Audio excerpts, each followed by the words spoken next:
வணக்கம் நண்பர்களே, நாளையுடன் ஜூன் மாதம் முடியப் போகிறது. இந்நிலையில் ஜூலை 1 முதல் நாடு முழுவதும் பல முக்கிய மாற்றங்கள் அமலுக்கு வர உள்ளன.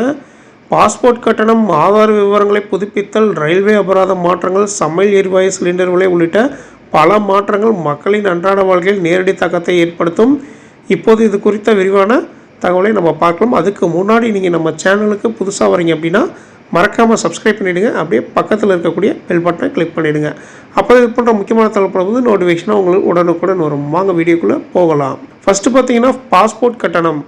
மத்திய அரசின் வெளியுறவுத்துறை அமைச்சகம் வரும் ஜூலை 1 முதல் பாஸ்போர்ட் பெறுவதற்கான கட்டணங்களை உயர்த்தி அறிவித்துள்ளது. புதிய கட்டண விவரங்களின்படி 36 பக்கங்கள் கொண்ட சாதாரண பாஸ்போர்ட்டுக்கான கட்டணம் ரூபாய் 1500 2500 உயர்த்தப்பட்டுள்ளது. அதேபோல் தட்கல் முறையில் பெறுவதற்கான கட்டணம் ரூபாய் 3500 5000 அதிகரிக்கப்பட்டுள்ளது. அடுத்து பார்த்தீங்கன்னா சிலிண்டர் விலையில் மாற்றம்.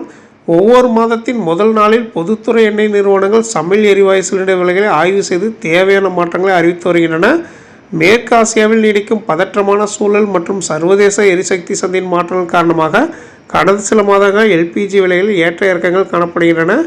குறிப்பாக கடந்த ஜூன் 1ஆம் தேதி வணிக பயன்பாட்டிற்கான எல்பிஜி சிலிண்டர் விலை ₹53.50 உயர்த்தப்பட்டது. இதனால் ஜூலை 1ஆம் தேதியும் சிலிண்டர் விலையில் மாற்றம் ஏற்படக்கூடும் என்ற எதிர்பார்ப்பு நிலவுகிறது. விலை உயர்வு ஏற்பட்டால் ஹோட்டல்கள், உணவகங்கள், சிறு தொழில்கள் மட்டுமின்றி பொதுமக்களின் மாதாந்திர செலவுகளிலும் தாக்கம் ஏற்படும். அடுத்த மாற்றம் பார்த்தீங்கன்னா யூபிஐ மூலம் பிஎஃப் பணம்.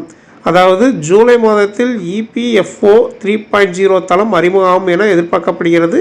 இந்த புதிய தளம் இபிஎஃப்ஓ சேவைகளை மேலும் எளிமையாகவும் விரைவாகவும் வழங்கும் நோக்கத்துடன் உருவாக்கப்பட்டுள்ளது. அதாவது புதிய அமைப்பு செயல்பாட்டுக்கு வந்தால் இபிஎஃப் கணக்கு வைத்திருப்பவர்கள் யூபிஐ மூலம் தங்களின் பிஎஃப் சேமிப்பு பணத்தை உடனடியாக பெறும் வசதி கிடைக்கும். இதன் மூலம் பிஎஃப் பணம் எடுக்கும் நடைமுறை மிகவும் வேகமாகவும் சுலபமாகவும் மாறும். அடுத்த மாற்றம் பார்த்தீங்கன்னா ஜூலை 1 முதல் ஆதார் இலவச அப்டேட். அதாவது இந்திய தனித்துவ அடையாள ஆணையம் மின்னஞ்சல் முகவரி புதுப்பிப்புக்காக வசூலிக்கப்பட்டு வந்த கட்டணத்தை தற்காலிகமாக ரத்து செய்வதாகவும் இலவசமாக மின்னஞ்சல் புதுப்பிக்கும் சேவை ஜூலை 1 முதல் அமலுக்கு வரும் எனவும் தெரிவிக்கப்பட்டுள்ளது. குறிப்பாக இலவசமாக மின்னஞ்சல் முகவரியை புதுப்பிக்கும் சேவை அடுத்த 6 மாதங்கள் வரை தொடரும் என்று தகவல் தெரிவிக்கப்பட்டுள்ளது. இதன் மூலம் ஆதார் அட்டைதாரர்கள் சேவை மையங்களுக்கு செல்ல வேண்டிய அவசியமின்றி வீட்டில் இருந்தபடியே தங்களது மொபைல் ஃபோன் மூலம் மின்னஞ்சல் முகவரியை எளிதாக புதுப்பித்துக் கொள்ளலாம். இதுவரை மின்னஞ்சல் முகவரியை சேர்க்கவோ அல்லது மாற்றவோ ₹75 கட்டணம் வசூலிக்கப்பட்டு வந்த நிலையில் இந்திய தனித்துவ அடையாள ஆணையத்தின் புதிய அறிவிப்பின்படி இந்த சேவை ஜூலை 1 முதல் அடுத்த 6 மாதங்களுக்கு முற்றிலும் இலவசமாக வழங்கப்பட உள்ளது. இதன் மூலம் டிசம்பர் மாதம் வரை ஆதார் அட்டைதாரர்கள் எந்த கட்டணமும் செலுத்தாமல் தங்களது மின்னஞ்சல் முகவரியை எளிதாக புதுப்பித்துக் கொள்ள முடியும். அடுத்த மாற்றம் பார்த்தீங்கன்னா ரயில்வே அபராத தொகை. வரும் ஜூலை 1 முதல் ரயில் பயணிகளுக்கான சில விதிமுறைகள் கடுமையாக்கப்பட உள்ளன.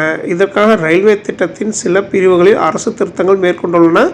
புதிய விதிகளின்படி டிக்கெட் இல்லாமல் பயணம் செய்வோருக்கான குறைந்தபட்ச அபராதம் ₹250 500 உயர்த்தப்படுகிறது.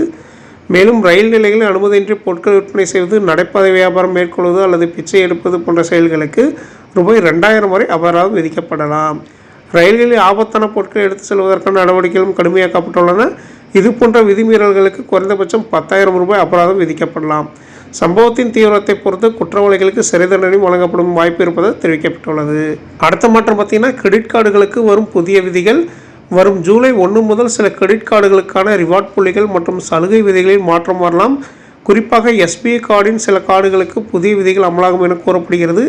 இதனால் ரிவார்ட் புள்ளிகள் பெறுவதற்கு வரம்பு நிர்ணயிக்கப்படலாம். மேலும் சில வகை செலவுகளுக்கு இனி ரிவார்ட் புள்ளிகள் கிடைக்காமல் போகலாம். இது கிரெடிட் கார்டுகளை அடிக்கடி பயன்படுத்தும் வாடிக்கையாளர்களுக்கு பாதிப்பை ஏற்படுத்தக்கூடும்.